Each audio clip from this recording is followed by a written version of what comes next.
putain. Attends, je me sens pas bien là. Saison 2015-2016. Vas-y, viens, je vais te raconter.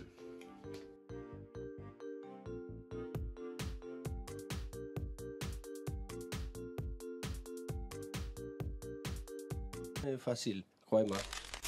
Pour les Marseillais, c'est pas un secret, tout le monde le sait. La saison 2015-2016 est une des saisons les plus catastrophiques de l'Olympique de Marseille. Et pourtant, on sort d'une année hyper riche en émotions avec la première année de Marcelo Bielsa à l'OM. Voilà, tout Marseille est conquis par le jeu huilé du tacticien argentin. À l'aube de la reprise, la saison 2015-2016 s'annonce, pourquoi pas, pleine de promesses. T'as certes un renouvellement de l'effectif, mais t'as Marcelo Bielsa qui va pouvoir prolonger son travail à l'OM, ce qu'il avait commencé, et donc pourquoi pas finir meilleur que 4ème. En plus, cette année il y a l'Europa League, on peut être hypé. Pour vous dire, on remporte même le prestigieux trophée Robert Louis Dreyfus au Vélodrome avec un banger absolu de Romain Alessandrini. Alessandrini à nouveau. Cette fois-ci c'est pied droit, but. Oh, le but de Romain Alessandrini. But du prince Abdelaziz Barada. Tu nous regardes de là où t'es, quel dommage. On reprise comme il vient. Le deuxième but de l'Olympique de Marseille, Abdelaziz Barada. Donc là, imaginons, on est le 7 août 2015, la Ligue 1 va bientôt reprendre, les matchs de préparation sont finis, le mercato a déjà bien commencé, on a déjà enregistré les arrivées de Zambo par exemple, qui venait de la réserve de Reims, donc ça c'était sur ordre de Bielsa. On a aussi qui ont rejoint les rangs Abou Diaby, Ocampos, Georges-Kevin Nkoudou du FC Nantes, Bounassar en provenance du FC Metz, Lassana Diarra évidemment, et Javier Manquillo qui était un joueur particulièrement bien aimé par Bielsa. Le mercato, donc comme Bielsa l'a dit, va être coordonné par lui-même et Vincent Labrune dans des conditions financières assez précaires, parce qu'il faut savoir que Margarita Louis Dreyfus ne met absolument plus la main à la poche. Les finances sont vraiment secourues par la vente de Payet à West Ham pour 15 millions d'euros et Imbula, quel dommage, 25 millions au FC Porto. Ensuite, la masse salariale est vraiment très allégée parce qu'il y aura des ténors qui vont partir, des ténors du vestiaire, comme Gignac, Ayou et Morel qui, justement, partiront libres du club. Pour le mercato, t'as des rumeurs assez séduisantes. Voilà, t'as Ronsaglia, t'as Gasco et t'as aussi Eduardo Vargas. Il me semble qu'il y avait le feuilleton Vargas à cette époque-là. Le tournant surviendra donc le 8 août 2015 lors d'une première journée savoureuse de Ligue 1 comme on les aime. Marseille reçoit Caen à domicile.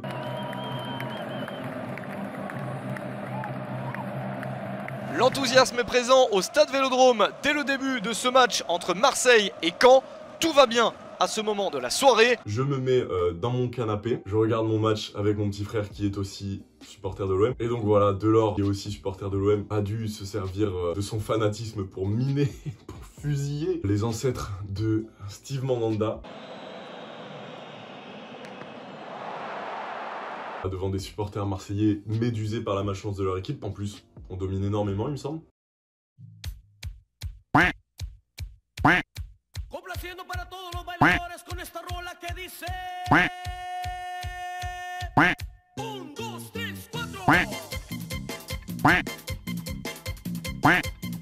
Et en fait, il faut savoir que chaque année, moi, je pars en vacances dans la vallée de la Roya, dans un petit village qui s'appelle Labrigue, à côté de Tende. Et bref, pour se vider la tête, toute la famille réunie propose d'aller voir la nuit des étoiles filantes, qui se déroulait évidemment dans le ciel. Et du coup, on fait une petite balade de 30 minutes, 1 heure. Et donc, je reviens, je me connecte sur l'ordi. Donc, à l'époque, c'était encore Facebook, 2015 évidemment. Et je scrolle donc dans mon feed et je vois des supporters marseillais qui disent vous prendriez qui pour la suite? Mais vraiment tout le monde, vous prendriez quel coach pour la suite, etc. Et je me dis, sacré supporter marseillais quand même, une défaite et ça y est, il demande la tête de Marcelo Bielsa alors que c'est un coach magnifique. Plus je scrollais, moins je souriais, étant donné que il y avait les annonces officielles du départ de Marcelo Bielsa qui a demandé à partir après un désaccord contractuel avec le président Labrune. Je viens de démissionner de mon poste d'entraîneur de l'Olympique de Marseille. Comme ça, d'un coup, je suis déçu. C'est le peuple marseillais qui est sali, qui est bafoué, qui est piétiné. C'est, on va dire, un gros coup de massue. Alors, comme l'a si bien dit notre très cher tweetos Zach Nos, 2015-2016, c'est l'une des pires, on est d'accord là-dessus, saison de l'OM. Du coup, il nous parle de ce traumatisme donc du 8 août 2015 où Marcelo Bielsa donc annonce sa démission, que c'est une date historique et que tout le monde se souviendra, enfin tout supporter de l'OM se souviendra d'où il était à ce moment-là. Comme tous les événements hyper marquants de la vie de quelqu'un, déjà ça souligne bien l'importance de l'événement. Effectivement, effectivement, du coup, comme je viens de raconter, je me souviens exactement ce que je faisais ce soir-là. D'autre part, lui, il l'a appris en sortant du stade et il me raconte que, en gros, il l'a appris par 2 mecs dans une voiture qui passe et qui crie il est parti, ça y est. Il m'a dit qu'il avait compris tout de suite, donc l'anecdote, je la trouvais très intéressante. Et on peut très bien se la scénariser et se l'imaginer. Et c'est vrai qu'il me rappellera un truc marrant, c'est que après il y a la rumeur Klopp, qui est d'ailleurs vite éteinte. Il me semble qu'il la dément en conférence de presse. Et après il y a les rumeurs Mazzarri, Spalletti, avant de recruter celui dont on va parler après. Dans la presse, on nous dit qu'en gros, il y a des représentants de Vincent Labrune qui sont allés voir Marcelo Bielsa en lui disant « Bonjour Marcelo, nous avons enlevé 10% de ton salaire. » Vous êtes sûr? Absolument. Voilà ma démission, hein. Allez bien vous faire enculer. Voilà, c'est à peu près comme ça que ça s'est passé. Évidemment, il y avait qui sur le marché de l'emploi? Il y avait Michel Gonzalez, le beau gosse. Quand tout le monde a su que c'était Michel qui était pressenti pour reprendre l'Olympique de Marseille, il y a eu une fête improvisée sur le Vieux-Port. Bordel de merde. Mais en attendant, c'est Franck Passy qui fait l'intérim. Voilà, Passy, on passe de L loco à L local, comme les médias aimaient bien le dire. C'était un mec de la région qui avait joué 2 années au Vélodrome. Et c'est ainsi que le 17 août, Michel et son staff et sa gomina arrivent sur le Vieux-Port. Faut savoir que Michel, du coup, sur sa carrière, ça fait Rayo Vallecano, la Castilla, du Real Madrid, Getafe et l'Olympiakos, donc gros palmarès de champion de Grèce, évidemment, dans un championnat où il y a énormément de concurrence. Et c'est le football qu'on adore. Non, plus sérieusement, c'est une légende du Real, le mec. Il a fait plus de 500 matchs avec le Real pendant je sais pas combien de temps. C'est un milieu offensif qui avait une qualité de centre incroyable. Il faisait partie de la génération dorée du Real de Madrid, il me semble, la Quintra del Buitre. Ça prouve que tu peux être hyper bon sur le terrain. Sur le banc, t'es une pipe.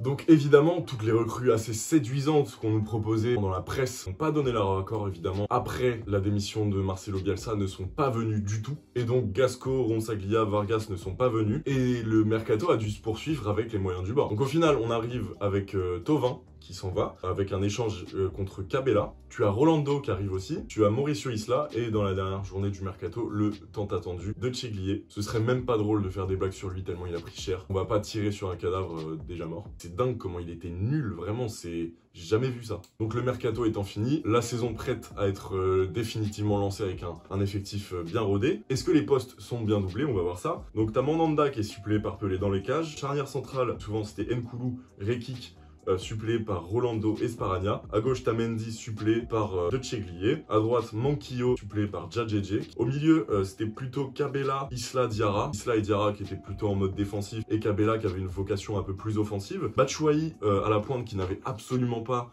de doublure si ce n'est Antoine Rabillard, voilà. Et à gauche, t'avais Nkoudou suppléé par Ocampos et Alessandrini qui pouvait être suppléé par Sarr. Et sur le banc, t'avais Zambo et Abouyabi. Voilà, donc t'avais pas mal quand même de postes doublés, mais c'était assez léger étant donné la charge du calendrier qui allait venir. T'avais l'Europa League, t'avais la Coupe de la Ligue, la Coupe de France et la Ligue 1. Donc t'avais 4 compétitions qui s'enchaînaient. Et l'effectif, malgré des qualités techniques évidentes, qui à mon avis auraient beaucoup plus pu être beaucoup plus exploité sous Bielsa, qui finalement, sous Michel, ça a demeuré être un effectif beaucoup trop faible. Très bizarre cette saison, vraiment c'est très compliqué à analyser. L'Europa League a joué, t'as un effectif qui est un petit peu décimé, parce qu'il y a évidemment le départ de Gignac, t'as le départ de Payet, qui sont sûrement tes 2 joueurs les plus importants. Mais bon, pour moi l'effectif cette saison, il n'était pas si dégueulasse, hein. Honnêtement, Batshuayi, c'est pas n'importe qui, Nkoudou, il a été très bon. T'as toujours Ocampos, t'as Barada, effectivement, à la place de Payet, c'est peut-être pas le même niveau, mais bon, t'as Alessandrini aussi, qui demande aussi un peu à confirmer, mais voilà. D'ailleurs, en fin de mercato, il me semble qu'on a vu le feuilleton Lamela en doublure de Batshuayi. On voulait prendre Lamela. Tottenham voulait trouver un remplaçant à Lamela avant que Lamela parte. C'était en la personne de Berahino, d'ailleurs, qui est devenu extrêmement nul. Mais en gros, quand West Bromwich, qui était le club de Berahino, a su que justement il pouvait faire pression en demandant plus d'argent, Tottenham s'est retiré des négociations et Pochettino a exigé que Lamela reste, alors que Lamela avait un accord avec l'OM. Voilà. Le 23 août, 6 jours après la nomination de Michel sur le banc Olympia, c'est le match de l'illusion, voilà, le match de l'enflammade, emmené par un Michel costarisé. Soir de première au Vélodrome pour cette rencontre entre l'OM et Troyes, la première de Michel sur le banc olympien, les premières titularisations de Manquillo, Cabella et Las Diarra. De Mendy, la tête de Batshuayi, c'est la barre transversale, et Abdelaziz Barada. Oh que c'est bien joué, la frappe. Uniquement avec Vichy Batshuayi, la vitesse, la puissance de Batshuayi. Il a déposé. Ayas, la frappe de Batshuayi. Alessandrini. Oh, Batshuayi, non. Ça, Roméo, quel centre. Et quel but. Une frappe pleine lulu de Lassana Diarra. Et Mendy d'ailleurs remettra ça contre Bastia.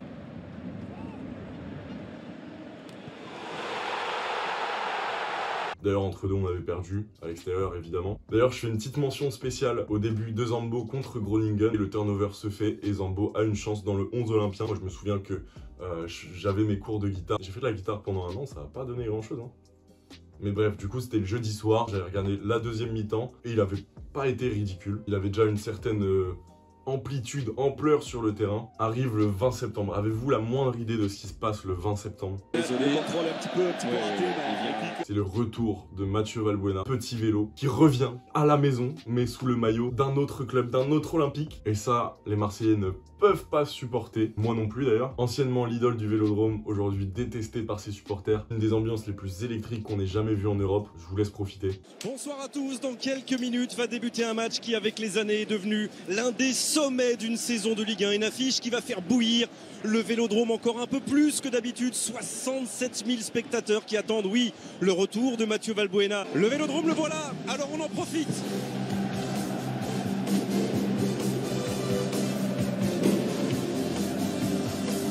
Lui, ça devrait marcher contre Lyon. Il a reconduit le même 11. Oui, après un bon turnover. Grand début de Sergi Tarder, l'international espoir. Et Valbuena. Il ne touche pas le ballon. Le bon retour de Manquillo. Et le corner qui va tenter de frapper Mathieu Valbuena devant le virage nord. De l'Olympique Lyonnais. Ouais, l'égalisation. La tête de Karim Rekik.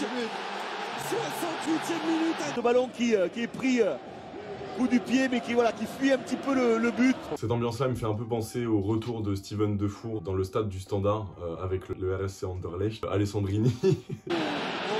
Il avait été envoyé par le virage sud, c'est pas possible. Comment il le découpe, c'est une dinguerie. Ensuite, on enchaîne des résultats de merde. Ensuite arrive le 4 octobre, les Marseillais qui montent à Paris vont pas pouvoir enculer le PSG. Non, taille, maintenant, taille, arrête. Batshuayi ouvre le score.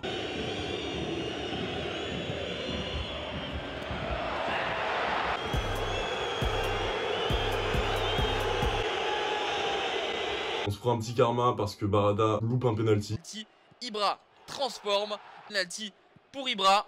Au même endroit, Abdelaziz Barada qui veut se faire justice mais rate le penalty. 25 octobre, t'as le beau but de Alessandrini pour une victoire à l'extérieur contre Lille au stade Pierre-Mauroy. Arrive le mois de novembre, il y a les attentats, donc la trêve internationale est marquée par ces événements assez dramatiques. Ce qui est encore plus dramatique, c'est que l'OM n'arrive pas à gagner au Vélodrome, toujours pas. Je sais pas si je la garde celle-là. Et le stade Vélodrome devenait alors une forteresse sans défense, vulnérable aux assauts ennemis. Voilà, je me souviens de ce 3-3 contre Monaco. Corée manqué de la part d'Alessandrini, le ballon récupéré par Batshuayi, Alessandrini encore une fois, et le but. On a cherché l'égalisation avec ce ballon récupéré.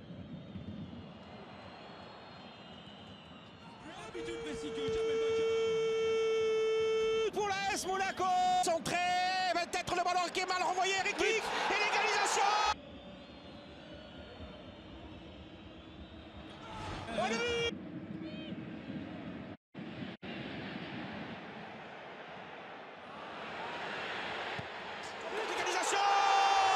Le mois de décembre est marqué par la qualification aux phases à élimination directe de l'Europa League. Et on va gagner le 3 décembre à Rennes. L'Olympique de Marseille devient vraiment tellement l'Olympique de Joule.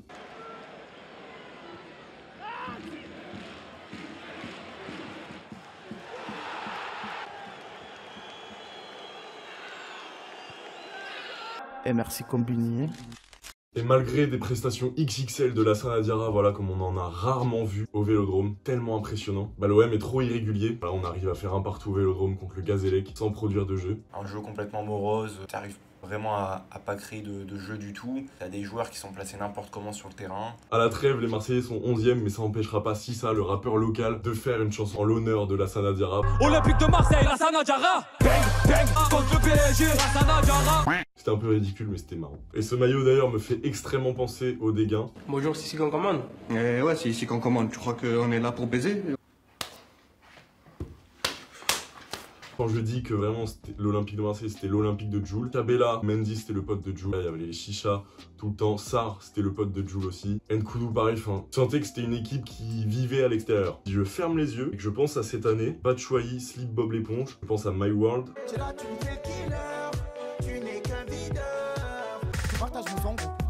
Tristesse. Bref, 11e à la trêve, à la reprise, victoire en Coupe de France contre Montpellier. À l'entrée de la surface, la frappe, elle est détournée, il va rentrer.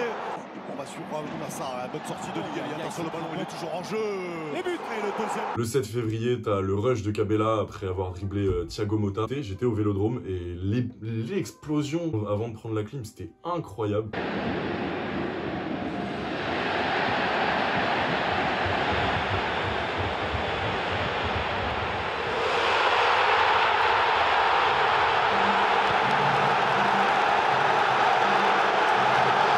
Le 25 février, on est éliminé de l'Europa League, malgré... Ça n'a pas été ridicule à San Mamés. It's a good header, and the shot on the volley is amazing!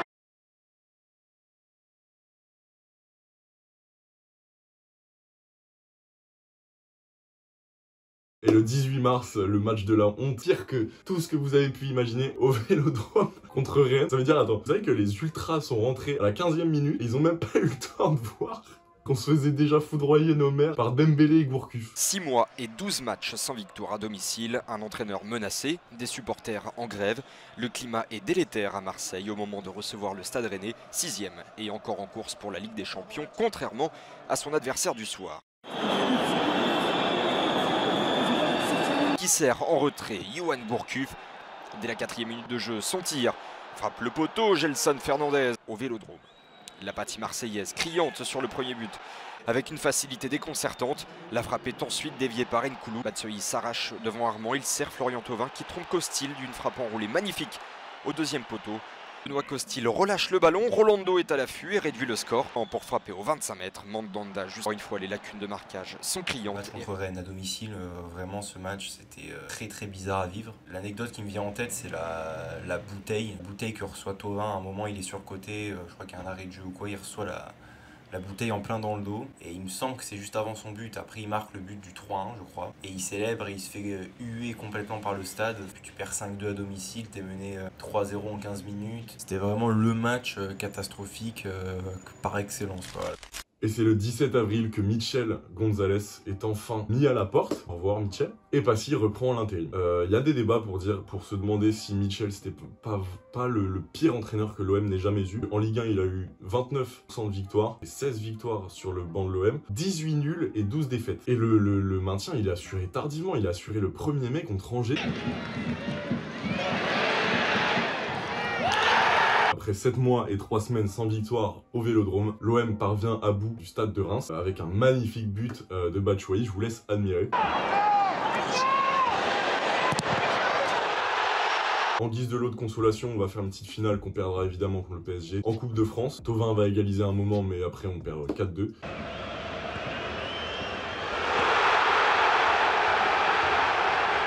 Du coup, le meilleur buteur de cette saison, c'était Batshuayi avec 23 réalisations, dont 17 en championnat. 6 passes décisives quand même en championnat pour Batshuayi. Le meilleur passeur de la saison, toute compétition confondue, c'était Abdelaziz Barada. Il était irrégulier, mais il avait une force créatrice quand même. Mais en fait, la saison, elle est grave marquée par une communication désastreuse. T'as Nkoudou qui dit publiquement dans le Canal Football Club qui nous chie dessus, qui veut aller à Lyon. Enfin, il le sous-entend au Canal Football Club. Enfin, c'était lunaire. Vous pourriez aller dans un autre club français, par exemple? Je pense que je le dirai en coulisses.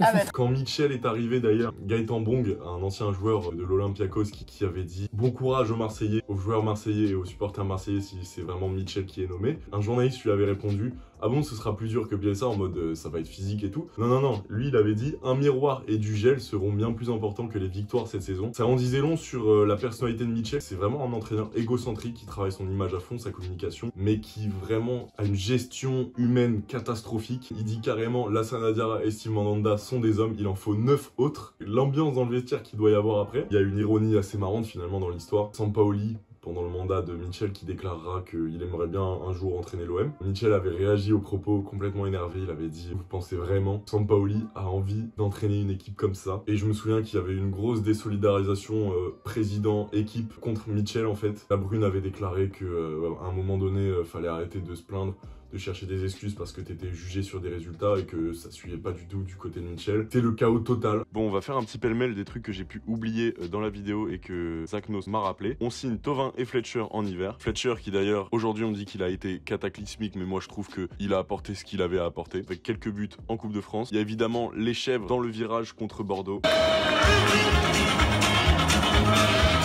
Le parcours en Coupe de France, et c'est là que Thauvin prend réellement sa nouvelle dimension à l'OM, parce que c'est lui qui se mue en leader. Nkoudou et sa spéciale sur le côté gauche avec de la chance. Les chaussures des joueurs de Braga qui disparaissent mystérieusement. Ah, c'est pour ça qu'ils étaient nuls comme ça.